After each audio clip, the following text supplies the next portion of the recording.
चला खेळूया मंगळागौर या स्पर्धेच्या अंतिम फेरीला माटुंग्याच्या यशवंतराव चव्हाण नाट्य मंदिरात उदंड प्रतिसाद मिळाला। एकूण 50 ग्रुपमधून अंतिम स्पर्धेसाठी 7 ग्रुपची निवड झाली होती। पिंपरी चिंचवडच्या ग्रुपने याचं विजेतेपद पटकावलं तर नाशिकच्या आणि रत्नागिरीच्या ग्रुपने अनुक्रमाने दुसरा आणि तिसरा क्रमांक पटकावला। ज्येष्ठ अभिनेत्री रोहिणी अट्टंगडी, सुनीता थत्ते, दीप्ती केतकर, शर्मिला राऊत परीक्षक म्हणून उपस्थित होते। अनेक मान्यवर यावेळी उपस्थित होते। फुवाई फुचे विजेते सागर कारंडे आणि भारत गणेशपुरे या जोडीने आपल्या अनोख्या स्टाईलने लोकांचं मनोरंजन करून कार्यक्रमात रंगत आणली। पर्यावरण हा ज्वलंत विषय आहे आत्ताचा, की अनेक ऱ्हास आपण पाहतो आहोत।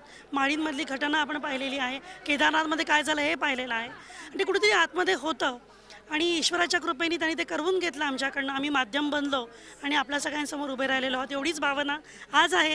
हे यश केवळ आमचं नाही आहे, तर त्या शक्तीने दिलेली प्रेरणा आणि त्या प्रेरणेला अनुरूप असं आमच्या सर्वांचं वर्तन घडलं।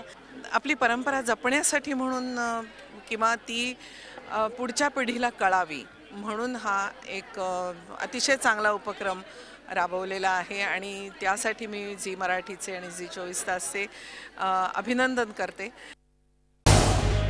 झी 24 तास रहा एक पाऊल पुढे।